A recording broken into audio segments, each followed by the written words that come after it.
Pardes Rimonim, on est dans la porte Tet Zain, la porte des quatre mondes, le chapitre 9 qu'on avait commencé la semaine dernière. Mais on avait donc bien expliqué la dernière fois, l'objet de ce chapitre 9, c'était de résoudre des contradictions entre plusieurs enseignements du Zohar qui disaient que des fois les quatre mondes, c'était au début. Des fois, les quatre mondes, dans les Zohar, on dit que ça correspond à Gedula, Gevura, Tiferet. Des fois, on dit que c'est Keter, Chochma, Bina. Des fois, on dit que c'est Netzach, Od, Yesod. Et des fois, on dit que c'est Tiferet, Yesod, Malchut. Donc, il a dit, on s'y retrouve pas avec ces histoires-là. Comment est-ce qu'on peut comprendre ça? Je résume. Et on avait vu qu'effectivement, il fallait comprendre les quatre mondes comme quatre différents types d'inscriptions. Si vous en rappelez, la Reshima, la Chakika, la Chatsiva et la Asiya. D'accord, la gravure, la taille est de plus en plus précis. Et on avait expliqué qu'effectivement, il y avait un parallélisme entre les quatre mondes et on les avait redéfinis. Mais on était resté sur une question, évidemment, concernant la Asiya, qui était une petite question technique, qui était qu'effectivement, même s'il y a quatre mondes, les distances qui les séparent, elles sont incommensurables, puisqu'on avait dit qu'effectivement, si vous vous rappelez, que par exemple, la Malchut du monde de Asiya, elle va être la plus proche que du Keter de Beria. Mais maintenant, la distance qu'il peut avoir entre la Malchut de Asiya et le Keter de Asiya, on n'a pas idée, de la même manière qu'il y a une distance entre les planètes. Et on était revenu à cette histoire des planètes. Et c'est un point un peu complexe. Parce que si on veut rester dans la logique du Zohar, rappelez-vous, donc on avait 10 séphirotes dans Hatzilut, on avait 10 niveaux dans le trône de la Beria, on avait 10 classes d'anges dans Asiya, et il fallait qu'on retrouve 10 dans... Il y a les planètes. Quoi dans Yetzira, et il fallait qu'on retrouve 10 dans la Asiya. Ok.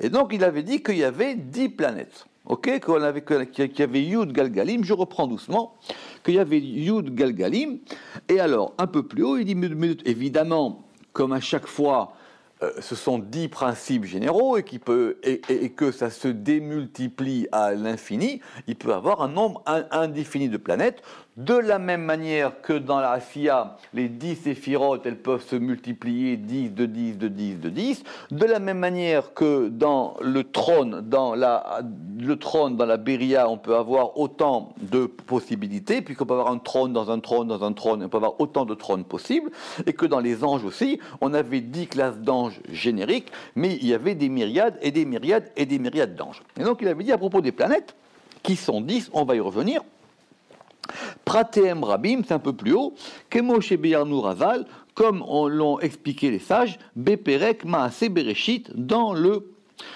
Perek Maaseh Bereshit. C'est quoi ce Perek Maaseh Bereshit? Donc littéralement, je traduis, c'est le chapitre de l'œuvre de la création. A priori, ça serait, mais c'est pas sûr, ça serait un midrash ancien qu'on a inséré dans cette appellation générique de ce qu'on appelle la littérature des palais, la Sifrut à Echalot, et là-bas il y a un midrash qui s'appelle Midrash Konen, et dans Midrash Konen, il y a une partie qui s'appelle Braïta de Maaseh Bereshit, c'est-à-dire l'enseignement qui concerne le Maaseh Bereshit. On en retrouve des citations dans les Tikkuné HaZohar, et effectivement là-bas, il y a une allusion qui dit qu'effectivement les planètes peuvent se subdiviser en des milliers et des milliers de planètes. Mais la question demeure, d'où sort cette histoire des 10 planètes? Pourquoi? Parce que si vous en rappelez, dans le chapitre 8, on va reprendre doucement, dans le chapitre 8, on avait parlé là-bas de 7 planètes. Alors, vous allez dire qu'il y avait une différence entre les planètes et les astres. Et déjà, il y a un problème de nom, parce qu'il y a ce qu'on appelle les Galgalim, et il y a ce qu'on appelle les Kochavé Leket. D'accord? Donc, est-ce que ce sont les astres ou les planètes? Mais en tout cas, là-bas, on en avait dénombré 7, je les rappelle, qui s'appelaient Shabtai, Tzedek, Shabtai Tzedek, Madim, Chama, Noga, Kochav et Levana. D'accord? Donc ça fait 7. et on n'est pas à 10. Donc, petite question technique, d'où est-ce que ça sort cette notion des 10 planètes? Que, dans le paragraphe d'après, à propos de la Lune, il a dit que c'était le Galgal Yareach. Donc, on voit bien que ce nom de Galgal, il peut s'appliquer aussi bien aux planètes qu'aux galaxies. Puisque là-bas, il a dit Galgal Yareach. D'accord? Alors, j'ai fait ma petite enquête. C'est que le début, parce que c'est compliqué, c'est des trucs techniques, et évidemment, ça n'intéresse pas beaucoup de monde, ce qui est normal. Alors, dans les Tikkuné HaZohar, dans le Zohar, pas tellement, dans les Tikkuné HaZohar, cette notion des 10 planètes, des 10 Galgalim, elle revient souvent. Enfin, elle revient assez fréquemment. Et ça, il est clair que cela semble être entendu, qu'il y a 10 Galgalim. Ok? Qu'il y a 10 Galgalim. À quoi elles correspondent? C'est pas évident, parce qu'il y a un texte des Tikkuné HaZohar qui dit que le dixième de ces Galgalim, elle correspondrait à la Bria. Bon. Après, ça peut être une question du plan sur lequel on se situe ou pas, mais c'est pas le plus important. Et on trouve aussi dans le Zohar les 12 Galgalim. Ceci dit, il y avait une remarque qui avait été faite il y a 15 jours, et j'ai trouvé une référence dans le Zohar, où effectivement, il y a effectivement un rapprochement sémantique et thématique entre le principe des Galgalim et le principe des Gilgulim. L'un est lié à l'autre. Est-ce que le cycle des planètes correspond au cycle des âmes? C'est une question. Mais en tout cas, non, c'est que j'ai trouvé dans le Zohar qui dit qu'effectivement c'est du Galgal que vient le Gilgul. D'accord? C'est expliqué une fois dans le Zohar. Alors, j'ai pas. Donc maintenant, j'aimerais bien savoir c'est quoi ces 10 Galgalim. Effectivement, quelle qu'elle soit. Alors, la chose que je peux vous amener aujourd'hui, c'est dans le Rambam. D'accord? Chez Maïmonide, dans Ilchot Yesodei Torah, dans le 3e chapitre. Alors c'est très compliqué parce que si on est habitué au Zohar, on a l'impression qu'il mélange des choses. Alors, voilà qu'est-ce qu'il dit. Veha Galgalim, et les Galgalim, em anikraim shamaim, ce sont eux qu'on appelle des cieux, au pluriel.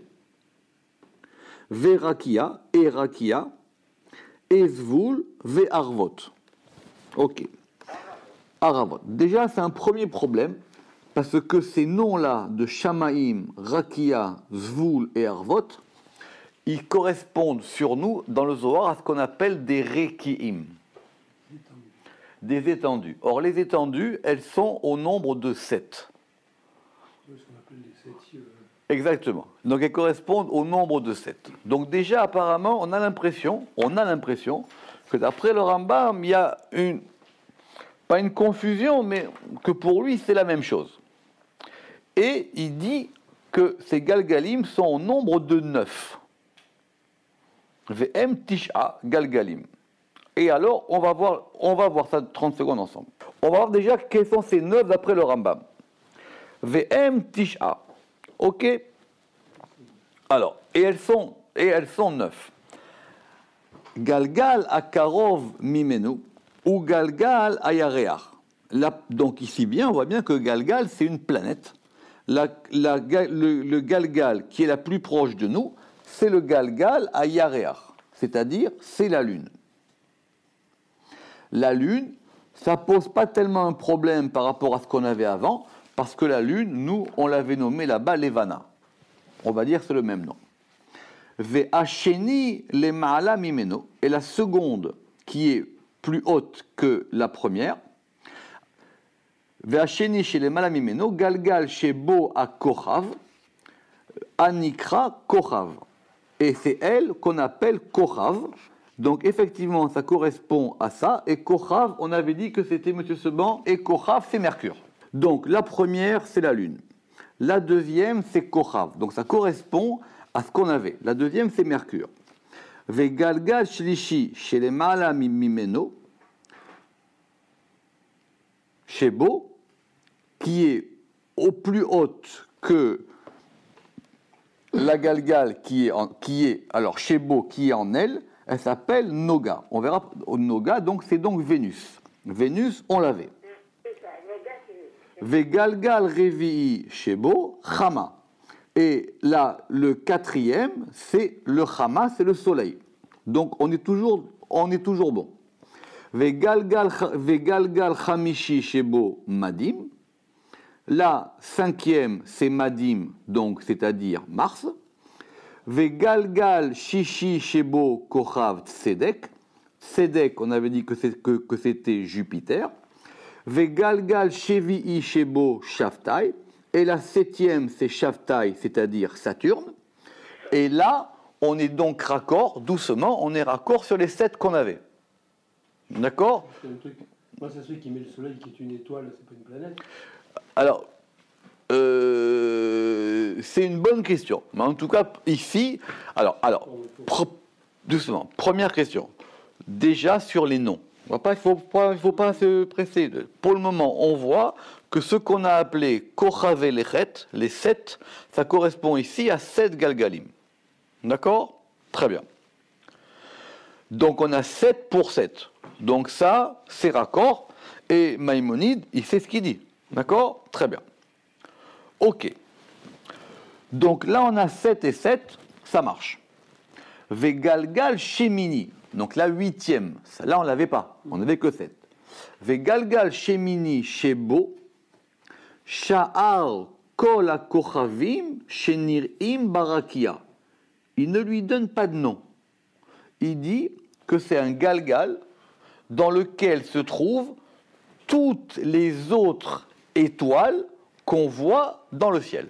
Comment il l'appelle, celle-là, la 8 ? Elle n'a pas de nom. Ah, elle n'a pas de nom. Vegalgal Shemini Shebo, dans lequel Sha'ar Kol HaKochavim Shenirim Barakia.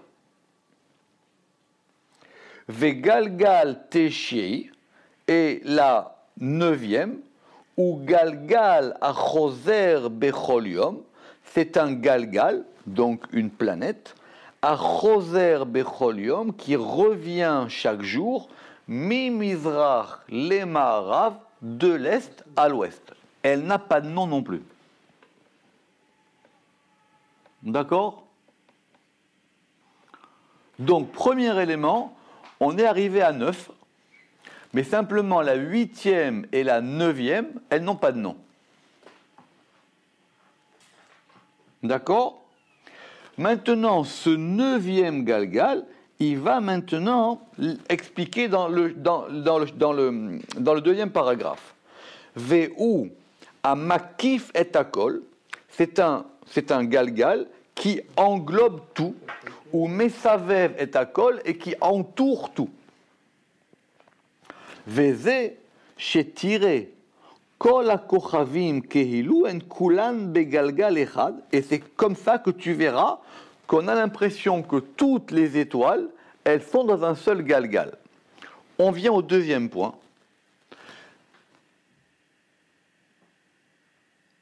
Ce qu'on entend par galgal, c'est un cercle. Et donc, il faut voir ça comme des cercles concentriques.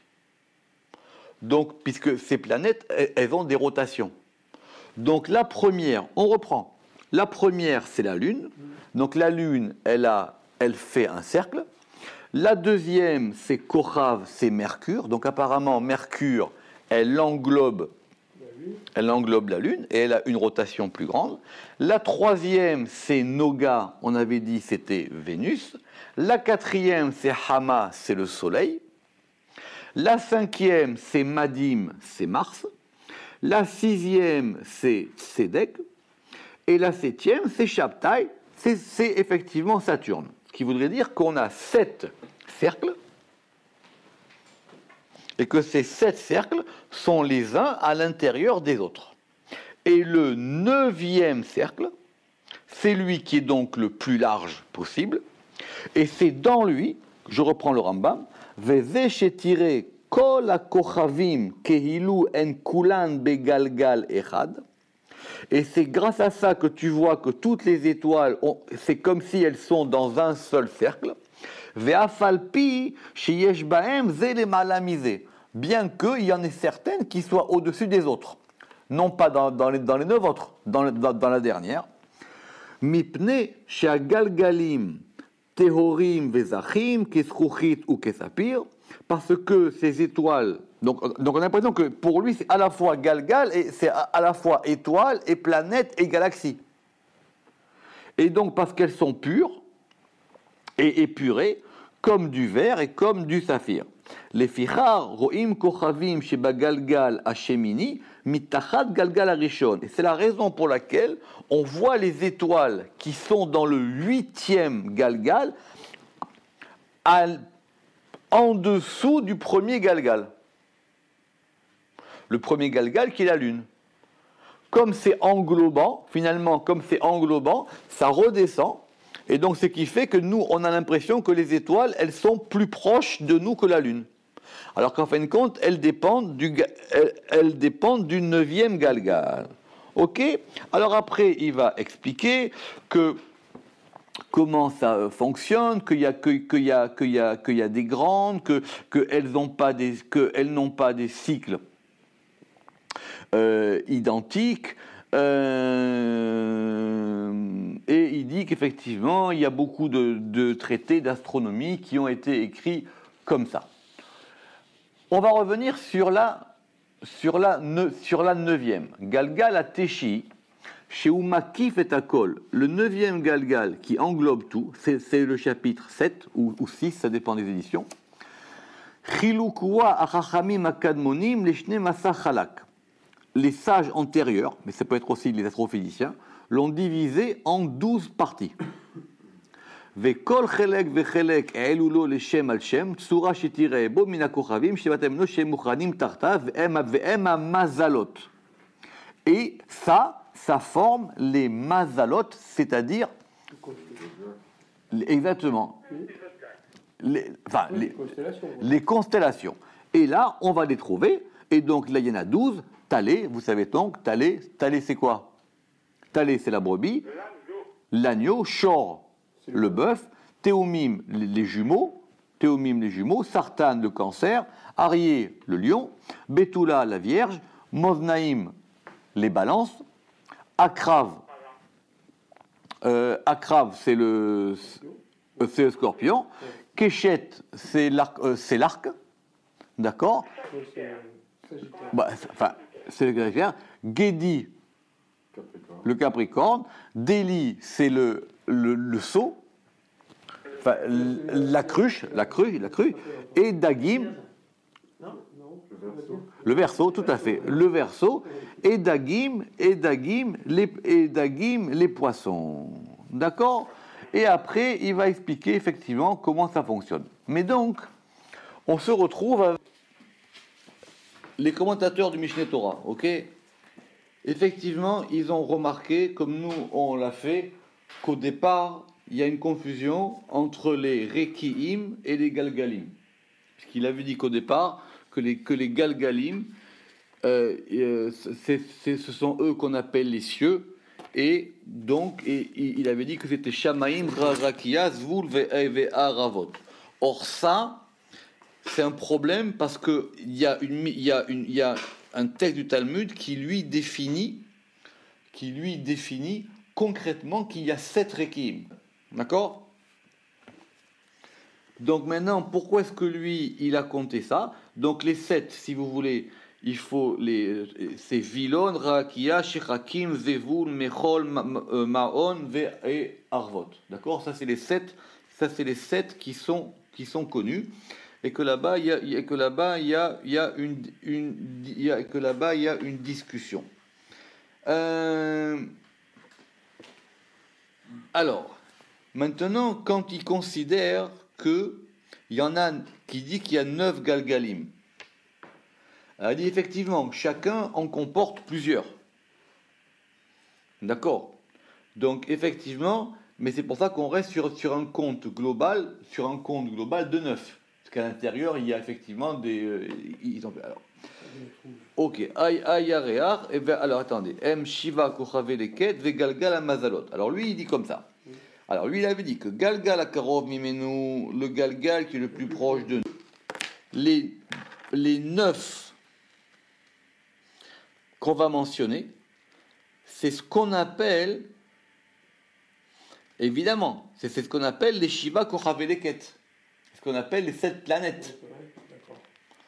Et le neuvième, le neuvième, effectivement, le neuvième, c'est lui qui englobe le tout. Ok. Le premier, c'est Yareach, et il a 2 autres noms. D'accord? On peut l'appeler Sahar et on peut l'appeler Levana. Mais Yareach, c'est son nom, effectivement, le plus courant. C'est pourquoi? Parce que Yareach, ça veut dire qu'il se renouvelle. C'est-à-dire, c'est le nom, effectivement, le fait qu'il se renouvelle tous les mois. Levana, c'est vraiment la couleur blanche, etc. Ok? Et effectivement, c'est Levana. Alors, le Galgal, le deuxième, c'est Kochav. Les malachim, ok, les Kochav, Afalpi, bien qu'effectivement, Kochav, c'est un nom générique. D'accord? Et nous on avait dit que Kochav, c'était Mercure. Ok? Les fiches chez où Moshel, Kochav. Ok. Le troisième, c'est Noga. Noga, effectivement, nous on avait dit que c'était Vénus. Le quatrième, c'est le Soleil. Bien que le Soleil, on puisse l'appeler soit Chama, soit Shemesh. C'était pour ça qu'on avait les 2 manières de l'appeler comme ça. Chama, évidemment, parce que Chama, c'est lui qui chauffe. Cham, c'est chaud. D'accord? Veyebo Chom Arbe, effectivement, Yebo. Après, c'est Madim. Effectivement, ok, car les fiches chez Domé, et donc, effectivement, pourquoi est-ce qu'on l'a appelé comme ça? Le cinquième, c'est Madim. Madim, pourquoi? Parce que donc Madim, ça serait Mars, et que Mars, il serait rouge. Parce que dans Ma'adim, c'est écrit avec un Aleph, c'est Ma'adim comme Ma'adom. Ouais, c'est le dieu de la guerre. Enfin, c'est la guerre. Et que c'est effectivement lui qui est lié au sang, qui est lié à la guerre, qui est lié au meurtre. Le Tzedek, effectivement, lui, c'est la justice. Et ça correspond effectivement à Jupiter, parce que c'est de ça que sort le bien et que sort de bien et le mal. Donc effectivement, de ce point de vue-là, et non, Tzedek, ça ne peut pas être Chesed. Tzedek, c'est soit Malchut, soit Yesod. Pourquoi c'est pas Chesed? Chesed, c'est la rage, quoi. Non, non. Alors Tzedek et Chesed, c'est antinomique. Ça, c'est pas possible. Évidemment, c'est antinomique. C'est antinomique, on peut. Alors ça, d'abord parce que c'est 2 choses complètement différentes, et que dans le Zohar, c'est clair que Tzedek, c'est Malchut. La preuve, c'est que Tzedek, après, quand on lui met un « et », ça fait la Tzedaka. D'accord? Alors ça, c'est sûr que on pourra voir dans Shar Arkea-Kinoïm, mais c'est sûr que Tzedek, on ne peut pas lui attribuer Chesed. Le Chesed et le Tzedek sont 2 choses différentes, parce que le Chesed, c'est l'acte généreux de donner, sans compter, sans distinction de qui a raison, de qui n'a pas raison, alors que Tzedek, c'est au moins la justice, et même la justice dure. C'est-à-dire, t'as droit, t'as pas droit. Évidemment. Ok. Alors, le 7e, c'est Shavtai, parce qu'effectivement, et effectivement, c'est lui. Alors, Shavtai, effectivement, parce que c'est lié à Shabbat, parce que c'est lui qui apporte le repos aux autres. Alors, maintenant, donc ça, c'était les 7e. Maintenant, la question, pourquoi est-ce qu'il n'a pas nommé le 8e et le 9e? Galgal Hashmini. Alors, il dit, qu'il y avait une discussion pour savoir si effectivement ces planètes avaient un mouvement ou n'avaient pas de mouvement. Vegalgal Ateshi, et il a dit que c'est un principe qui revient et qui, lui, il va de l'est à l'ouest. Alors il dit que parce que ça serait à l'inverse des autres, parce que les autres, elles vont de l'ouest à l'est. Alors attendez, alors voilà, on a oublié, en 10, il dit ça. En 10, il dit, mais attendez que je le retrouve chez moi. Voilà, Bara-Hael, les matam et galgal ayareach. Dieu a créé en dessous du galgal de la lune. Donc ce qui pourrait être notre 10e. Mais c'est pas la terre, lui. Il dit que c'est Golem Echad chez Eno ke Golem Agalgalim, une forme qui ne ressemble pas à la forme des planètes. Ou Bara Arbat Surot les Golemze, et il a créé quatre formes pour cette matière informe. Ve'enam ketsurat agalgalim, et elles ne sont pas comme la forme des galgalim. Ve'nigva kol sura ve'tsura bemixa golemze, et chacune de ces formes est à l'un des angles de ça. Alors il dit que ça serait peut-être ce qu'on appelle le yuli chez les Grecs, vous savez, qui serait la matière première informe à partir le ilé, à partir desquels on a fait ça. Pardon. Donc du coup, cette 10e planète, enfin la première, enfin on va dire la -1, c'est 10 galgalim. En général, on les cite, mais en général, on cite 7. Ouais, parce que comme je vous dis, elles correspondent aux 7 jours de la semaine ou elles correspondent aux 7 séphirotes. Mais comment est-ce qu'on passe de 7 à 10? Ou alors il y en a 3 qui ne sont pas connus. C'est pour ça que le Rambam, lui, il reste sur des noms qu'on ne connaît pas, puisqu'il ne leur donne pas de nom, et ils disent qu'il y a, enfin, 2 plus 1 plus 2, 2 plus 1 moins 4, mais celle-là, ça serait plutôt le -1, alors que ce que nous, on attendrait, c'est... D'accord? On se retrouve avec 9. Et le soleil, dans les planètes. Et le soleil, alors, maintenant, alors pourquoi? C'est plus. Alors bon, on verra plus tard quoi. C'est envisager le fait qu'on a la sensation que c'est un mouvement, alors qu'il ne bouge pas le Soleil, c'est une étoile, c'est pas une planète. Donc il a dû la considérer. Il n'a pas de mouvement le Soleil? Il bouge pas? Il bouge pas le Soleil. Et puis si, il tourne sur lui-même. Hein. Non mais il bouge pas. Il a pas de. C'est nous qui tournons, Nous on tourne, c'est notre étoile. On tourne. Bon alors effectivement c'est pas comme ça. Alors ok. Donc question. On va en rester. Donc, ils ont dû envisager, parce que à son époque, on savait que c'était une étoile, qu'on tournait autour du Soleil. Donc, ce qu'ils ont dû envisager, c'est le mouvement relatif, c'est-à-dire qu'on voit le Soleil se lever, se coucher. C'est-à-dire qu'on voit, parce que nous, on tourne. Oui, voilà, parce que nous, on tourne. Donc, il a dû l'envisager comme ça. Parce que logiquement, il ne peut pas mettre le Soleil dans le compte des planètes. Non, mais ils disent qu'ils n'ont pas tous le même système de rotation. Parce que lui, il a un système de rotation. Mais en tout cas, lui, il considère qu'effectivement, c'est la Terre qui est au centre. Ah oui, il voit la Terre au centre. Oui. Il dit mes fourrages, Je confirme ce que je disais, c'est le mouvement perçu par les hommes. Et la terre ça. Écoutez, on va arrêter là pour ça. J'en sais pas plus parce que des traités d'astronomie juifs, il y a des centaines. Mais nous, ce qui nous intéresse, c'est par rapport à la Kabbale et au Zohar. En tout cas, le Zohar, c'est sûr qu'il dit qu'il y en a 10. Et les 12, ça serait plutôt les signes zodiacales que eux, on va appliquer aux 12 tribus. Ouais. D'accord? Qu'on va appliquer aux 12 tribus. L'hypothèse que j'ai, mais je ne sais pas ce qu'elle vaut, c'est que la 10e, ça serait la Terre. Eh oui, parce qu'on n'a pas noté. C'est ce qu'il dit, hein. Moi, je me suis plongé dedans. Hein. Ou qui dit I? Moi, il me faut des textes, des références. Je veux pas de. C'est pas ce qu'il dit. C'est que dans pas mal de trucs que j'ai vus. Je sais pas qui c'est, d'accord? Donc, autant les Rekiim, c'est-à-dire les étendues célestes, les cieux, les noms, ils sont clairs. Bon, il y a plusieurs versions, mais on retombe. Ouais, parce que là, en fait, on n'est pas dans l'astronomie au sens. Ben, on est dans l'astronomie kabbalistique, quoi. Ouais, voilà. Donc, il faut au moins s'y retrouver. Mais en tout cas, d'après lui, c'était clair qu'il y avait effectivement 10 galgalim. D'accord? Alors, on va juste reprendre ce qu'il dit par rapport à ça, et après, on reprendra, parce que c'était à propos de ça qu'il vous avait raconté ça, c'était pour dire quoi? Qu'effectivement, que la distance juste, aval yeshrilu gadol benehem kasher yeshgam ben galgal aereach lenekulat haaretz, de même qu'il y a une grande distance entre le galgal de Yareach, entre le galgal, donc du coup, est-ce que c'est une planète, est-ce que c'est un astre, est-ce que c'est une galaxie, entre en tout cas la galaxie ou l'astre ou la planète de la Lune et le point de la Terre.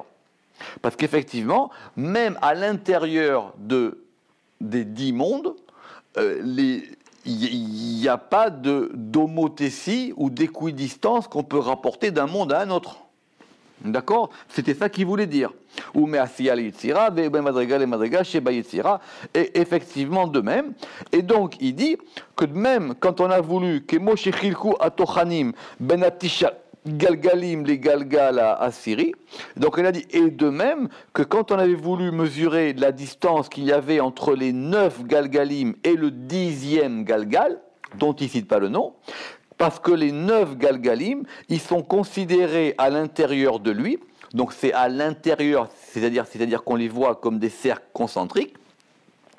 Vous vous rappelez de cette expression, kegargir chardal, comme un grain de moutarde. Et effectivement, c'est pour ça qu'il y en a qu'on va pouvoir narir mimeno ulmala, depuis lui à de ce qui est au-dessus, ou mimeno lemata, depuis lui à ce qui est en dessous. Et effectivement, quand on veut dire vraiment au-dessus ou en dessous, c'est par rapport à des principes de causalité. Voilà pour aujourd'hui, j'espère qu'on pourra en trouver mieux pour la prochaine fois. Baruch Adonai Leolam, Amen ve Amen.